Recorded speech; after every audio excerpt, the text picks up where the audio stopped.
Des de fa milers d'anys, els humans hem escollit les vores dels rius per establir-nos. És precisament a la vora de grans rius on les primeres civilitzacions humanes van créixer i van desenvolupar les seves cultures amb tanta força que encara avui en som hereus. Avui viatjarem fins als orígens de la civilització humana a través de les primeres civilitzacions de la història. Prepareu-vos, doncs, per conèixer els bressols del nostre món. Els mesopotàmics, els egipcis, els indis, els xinesos, els grecs i els romans.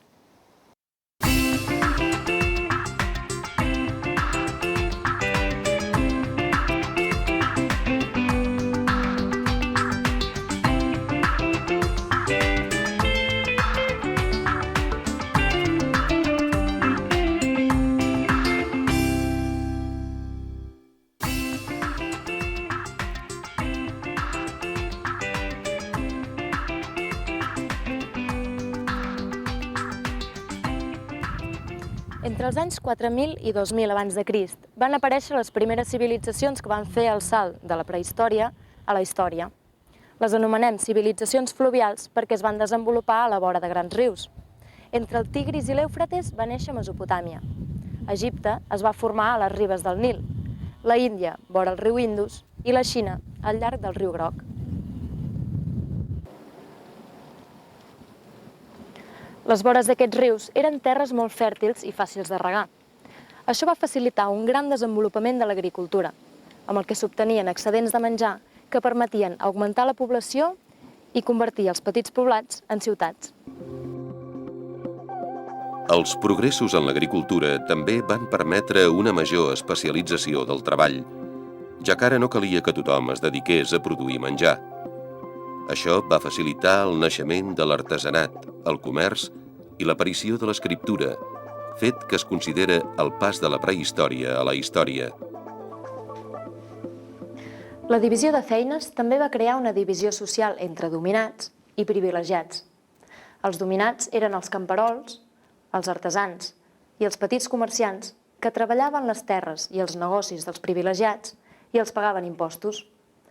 Els privilegiats eren els nobles, els sacerdots, els funcionaris i els qui tenien alts càrrecs públics, és a dir, els qui tenien poder. En tots els casos, el poder es va acabar concentrant en un únic rei, un personatge que solia acumular el poder de manar sobre l'exèrcit, dictar les lleis i assumir el màxim poder religiós.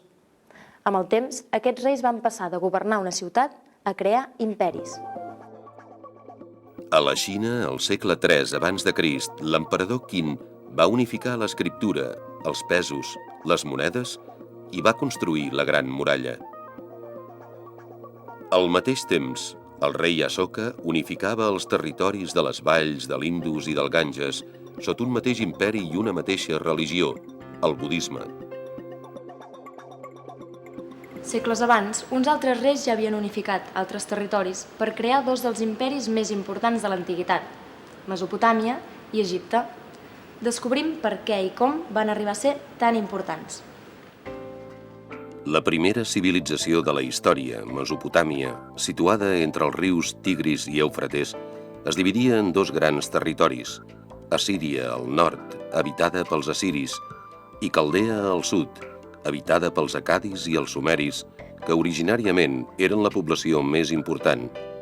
Cap al 2300 abans de Crist, els acadis van fer-se amb el poder de tota la zona sota les ordres del rei Sargon. Més tard, el poder va passar a la ciutat de Babilònia i després als assiris. Aquests van estendre el seu imperi guerrer cap a la Mediterrània fins al segle VI abans de Crist, quan la invasió persa va acabar amb la civilització mesopotàmica. Tot i les lluites polítiques que van marcar tota la seva història, Mesopotàmia va desenvolupar una cultura i una economia molt fortes, organitzades a l'entorn de la monarquia hereditària i la religió politeista, que adorava els déus del cel, la terra i l'aigua, entre altres.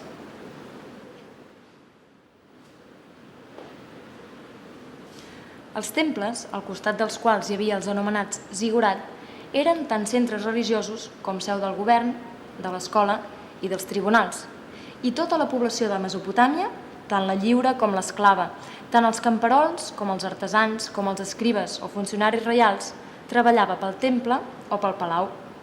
Una estructura social que es repetiria gairebé de forma idèntica a la civilització egípcia. L'imperi egipci es va desenvolupar a la vora del riu Nil al llarg de quasi 3.000 anys. Als primers temps estava format per dos regnes, l'Alt i el Baix Egipte, però van ser unificats cap al 3100 abans de Crist pel rei Menes, considerat el primer faraó i punt de partida de l'imperi egipci. De tota la seva història en destaquen tres grans etapes. L'imperi antic, del 3100 al 2200 abans de Crist, en què es construeixen les grans piràmides dels faraons Queops, Quefren i Miseri. L'imperi mitjà, del 2000 al 1800 abans de Crist, en què l'imperi s'expandeix pel sud d'Egipte, a Núbia. I l'imperi nou, del 1600 al 1100 abans de Crist, amb faraons com Tutmosis III i Ramsès II, que estenen l'imperi egipci cap a Palestina i Síria abans d'entrar en una fase final de decadència en què pobles estrangers, com els perses i els grecs, l'envaeixen diversos cops, fins que és colonitzat finalment per l'imperi romà al segle I abans de Crist. La societat egípcia gravitava al voltant del faraó, que tenia tot el poder. Els egipcis el consideraven un déu i no el podien mirar ni tocar-li el cos. Els que col·laboraven amb el faraó formaven la classe privilegiada. Els nobles, que eren els propietaris de les terres i dels càrrecs importants, els escribes, que eren els funcionaris que sabien escriure i calcular, i els sacerdots, que controlaven la religió. La resta de la població eren, sobretot, camperols, que cultivaven les terres del faraó i dels temples a canvi d'una part de la collita, artesans, que treballaven a la ciutat, i esclaus, que s'empleaven en les mines, en l'exèrcit i en la construcció dels grans monuments religiosos. Els egipcis adoraven diversos déus. El més important era Ra, que també anomenaven Amon o Aton. Isis, Osiris i Horus eren altres déus de la religió egípcia que també adoraven, igual que alguns animals com el cocodril o l'escarabat. La creença dels egipcis en una altra vida va originar la major part d'expressions artístiques i arquitectòniques que ens han arribat de l'antic Egipte, destinades a honrar els déus o a facilitar l'existència humana en l'altra vida. Els cadàvers dels faraons i els poderosos es momificaven i es tancaven en preciosos sarcòfags de fusta i or per conservar els cossos per a l'altra vida. Als sarcòfags s'hi afegien rotllos de papir amb fórmules màgiques i durant l'imperi antic es construïen grans tombes per als faraons, com les piràmides de Gizeh, a més de grans temples en honor als déus.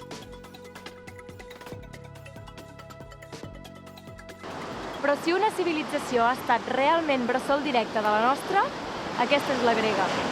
Des del teatre a la democràcia, de la filosofia a la matemàtica, de la lògica a l'esport, gran part de la nostra cultura és hereva directa de la civilització grega, un gran imperi que va començar en unes petites illes de la Mediterrània.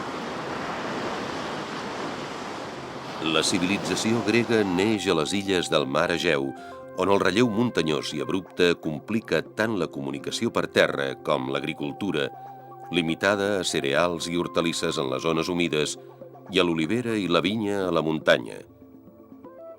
Això fa que els primers grecs s'alimentin, comuniquin i comerciïn majoritàriament a través del mar. I aquest domini de la navegació els va permetre bastir un imperi comercial i cultural a les ribes de la Mediterrània, que es va estendre pel seu extrem oriental fins a Empúries. El poble grec neix als voltants del 2100 abans de Crist, quan els indoeuropeus provinents de l'Europa central entren a Creta i es barregen amb els minoics, els habitants que ocupaven l'illa des de feia uns 9 segles. Grècia, de fet, no era un sol estat amb una única estructura, sinó un conglomerat de petits estats o polis independents, la història de les quals abasta, més o menys, des del segle X fins al segle I abans de Crist. D'entre aquestes polis en destaquen especialment dues, amb dos models socials i econòmics molt diferents que van enfrontar-se constantment per fer-se amb el control de tot Grècia. Eren les polis d'Esparta i d'Atenes. Durant el segle V abans de Crist, Atenes va ser la polis més poderosa, rica i culta del món grec. La seva economia es basava en tres puntals: l'agricultura, típicament mediterrània, la indústria artesanal i el comerç, que s'estenia d'Orient a Occident per tota la Mediterrània. Socialment, la població d'Atenes, que va arribar gairebé al mig milió d'habitants, es dividia entre ciutadans, nascuts a Atenes de pare i mare atenesos, els metecs, o estrangers que vivien a Atenes, lliures però no ciutadans, i els esclaus, considerats com a objectes o instruments parlants, que solien ser presoners de guerra, fills d'esclaus o botí de pirates, i que suposaven més de la meitat de la població d'Atenes. D'entre els ciutadans, només els homes majors de 20 anys podien participar en la democràcia o govern del poble a través de les assemblees o reunions dels ciutadans, o bé exercint càrrecs públics, com els tribunals de justícia. Cada any s'escollien 6.000 ciutadans per ser membres dels tribunals de justícia. Els magistrats eren escollits també anualment per votació i s'encarregaven de fer complir el que decidia l'assemblea.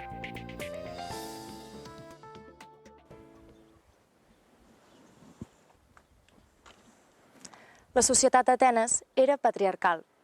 Els homes treballaven al taller o al camp i les dones, que no tenien dret a vot, es cuidaven de les feines de casa.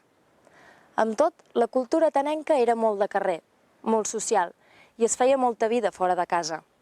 Aquesta intensa vida social va afavorir el desenvolupament de la filosofia, la religió, les arts i el teatre, que de fet va néixer com una expressió pública de la religiositat.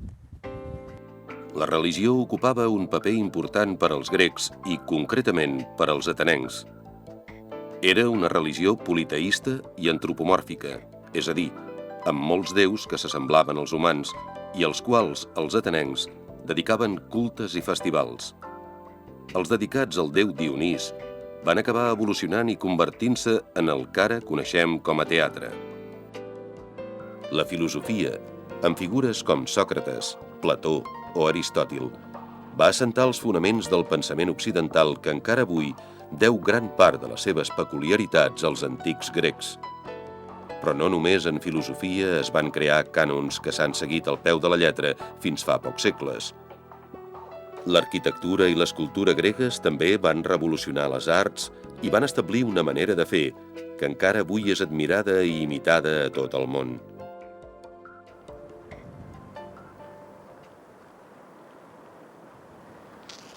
Per causes com l'augment excessiu de la població, l'invasió de pobles estrangers o simplement l'esperit comercial i d'aventura, a partir dels segles VII i VI abans de Crist, els grecs van començar a emigrar, en petits grups aïllats o en expedicions oficials, per establir-se mar enllà fundant una colònia. Aquí on soc ara, Empúries, va ser un d'aquests casos. Va ser fundada al segle VI abans de Crist per grecs que venien de Massàlia, el que ara és Marsella. Les colònies eren independents de la metròpoli i només s'hi relacionaven comercial o culturalment, tot i que també comerciaven amb els indígenes com els indigets, que eren els ibers que vivien en aquesta zona.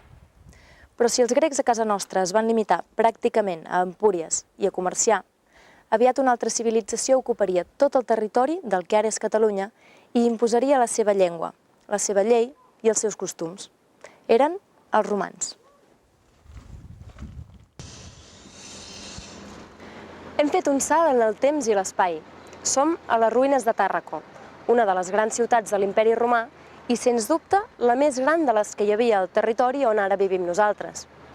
Dels romans que van fer construir espais com aquest fa 2.000 anys, hem heredat la nostra llengua, que ve del llatí, les nostres lleis, que provenen en bona part del dret romà, alguns monuments, com aqueductes, arcs de triomf i teatres, i fins i tot estris agrícoles i sistemes de cultiu que s'han utilitzat fins fa molt poc. Però com va ser que els romans aconseguissin crear i mantenir un imperi com pràcticament no n'hi ha hagut cap altre? Vegem de quina manera neix una ciutat destinada a convertir-se en un imperi. Els primers pobles històrics que habiten a la península itàlica són els itàlics, que entren pel nord i ocupen les muntanyes i valls del centre. Al sud és ocupat pels emigrants grecs que funden colònies a Sicília. I cap a l'any 1000 abans de Crist, un poble culte provinent del Pròxim Orient s'estableix al nord. Són els etruscos. Vegem com comença la història de Roma. Al segle VIII abans de Crist, els poblats dels 7 turons a prop de la riba del riu Tíber, que s'havien instal·lat allí per protegir-se dels enemics, s'uneixen dins d'una muralla i funden d'aquesta manera la ciutat de Roma.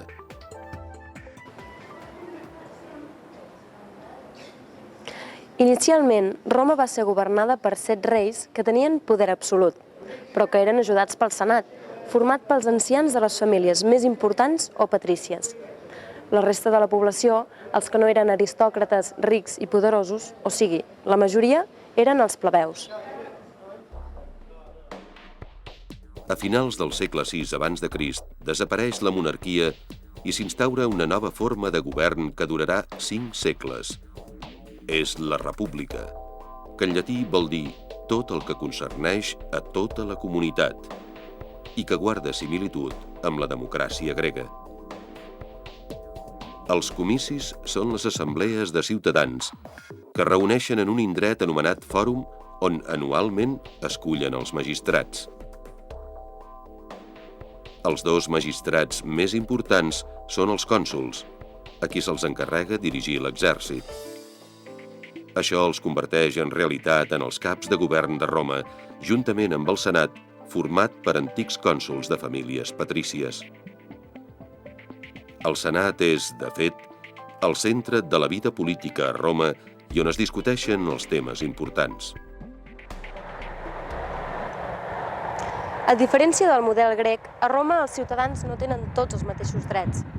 Els patricis, membres de famílies riques, són els únics que poden accedir a càrrecs, mentre que els plebeus només poden fer-se sentir a través d'un representant, el tribú de la plebs.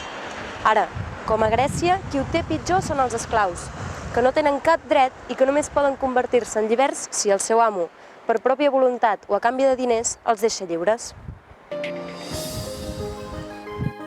A partir del segle III abans de Crist, Roma va conquerir els territoris que rodegen tota la Mediterrània, a base de dures campanyes militars com les guerres púniques contra els cartaginesos. Després van ocupar França, que s'anomenava la Gàl·lia, gran part d'Europa central, la Gran Bretanya i els territoris que avui conformen Catalunya, que van ser conquerits l'any 197 abans de Crist i que van formar la província tarraconense amb capital a Tàrraco, l'actual Tarragona. Les conquestes van portar a Roma moltes riqueses, però van beneficiar poca gent i van provocar unes desigualtats socials cada vegada més fortes entre les classes altes i baixes, que van posar en crisi la república i va fer que el Senat i els magistrats confiessin el poder a caps militars, anomenats dictadors. Però els enfrontaments entre aquests generals i entre les legions que els donaven suport van provocar guerres civils molt violentes.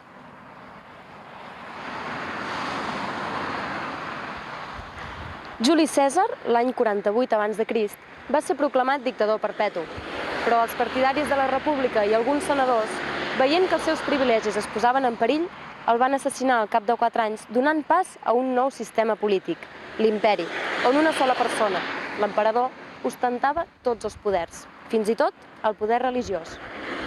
Però després de 2 segles de prosperitat i tranquil·litat, coneguda com Pax Romana, l'imperi es va afeblir a causa de la corrupció i les lluites internes i començava a ser incapaç de resistir els atacs externs. Per intentar una defensa millor, l'emperador Teodosi el va dividir entre els seus 2 fills, Honori l'Occident, que va caure l'any 476, i Arcadi l'Orient, que va resistir fins al 1453, quan va caure a les mans dels turcs.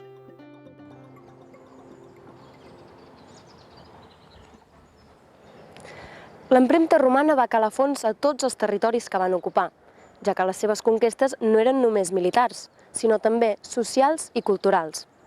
Els habitants de les províncies romanes, com en el cas de la península Ibèrica, van adquirir la llengua i els costums dels invasors en un procés que anomenem romanització i que es mantindria fins i tot segles després de la caiguda de l'imperi.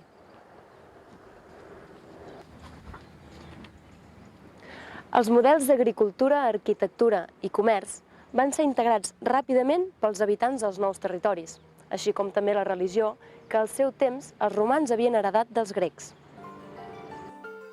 A Catalunya encara queden força vestigis d'aquella època en què, a més de Tàrraco, Empúries, Barcino i Luro, l'actual Mataró, Baetulo, que és Badalona, i moltes altres ciutats van esdevenir focus receptors i emissors de romanització a través d'una gran xarxa de calçades i vies, a través dels ports marítims que ens comunicaven amb la metròpoli i de l'activitat agrícola i econòmica, com l'explotació de sal a Cardona o la producció d'orfebreria i cereals per la metròpoli.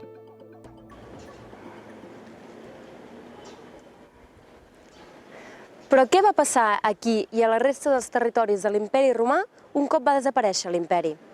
Ho sabrem al proper episodi. Us hi espero!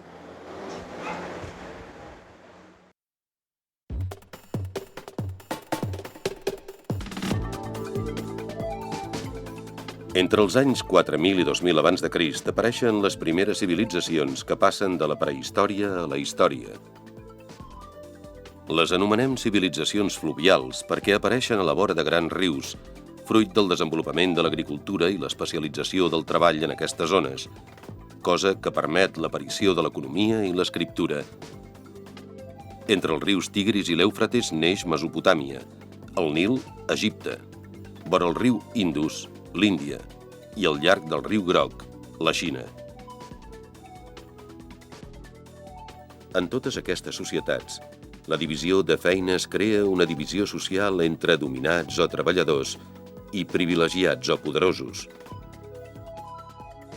En tots els casos, el poder s'acaba concentrant en un únic rei, que mana l'exèrcit, dicta les lleis i assumeix el màxim poder religiós, poders amb els quals, amb el temps, acaben passant de governar una ciutat a crear imperis. La primera civilització de la història, Mesopotàmia, es dividia en dos grans territoris, Assíria, al nord, habitada pels assiris, i Caldea, al sud, habitada pels acadis i els sumeris, que originàriament eren la població més important. Cap al 2300 abans de Crist, els acadis van fer-se amb el poder de tota la zona sota les ordres del rei Sargon. Mesopotàmia va deixar un important llegat cultural i econòmic i una estructura social i religiosa que serien en gran part heretats per l'imperi egipci, crescut a la vora del riu Nil al llarg de quasi 3.000 anys, i del qual podem distingir tres grans etapes. L'imperi antic, del 3100 al 2200 abans de Crist, en què es construeixen les grans piràmides dels faraons Keops, Kefren i Miseri. L'imperi mitjà, del 2000 al 1800 abans de Crist, en què l'imperi s'expandeix pel sud d'Egipte, a Núbia. I l'imperi nou, del 1600 al 1100 abans de Crist, amb faraons com Tutmosis III i Ramsès II, que estenen l'imperi egipci cap a Palestina i Síria, abans d'entrar en una fase final de decadència en què pobles estrangers, com els perses i els grecs, l'envaeixen diversos cops fins que és colonitzat finalment per l'imperi romà al segle I abans de Crist. La civilització grega neix a les illes del mar Egeu, estretament vinculada al desenvolupament de la navegació, fet que els permetrà bastir un imperi comercial i cultural que s'estendrà per tota la Mediterrània. Grècia, però, no era un sol estat amb una única estructura, sinó un conglomerat de petits estats o polis independents, la història de les quals abasta, més o menys, des del segle X fins al segle I abans de Crist. La següent gran civilització serà Roma. Inicialment, Roma va ser governada per 7 reis que tenien poder absolut, però que eren ajudats pel senat, format pels ancians de les famílies més importants o patrícies. A finals del segle VI abans de Crist, desapareix la monarquia i s'instaura una nova forma de govern, inspirada en la democràcia grega que durarà 5 segles. La república basada en la participació ciutadana i la divisió de poders. A partir del segle III abans de Crist, Roma conquereix tota la Mediterrània a base de dures campanyes militars, com les guerres púniques contra els cartaginesos i, posteriorment, territoris interiors com la Gàl·lia, gran part d'Europa central i la Gran Bretanya actual. Els territoris que avui conformen Catalunya van ser conquerits l'any 197 abans de Crist i van formar la província tarraconense amb capital a Tàrraco, l'actual Tarragona.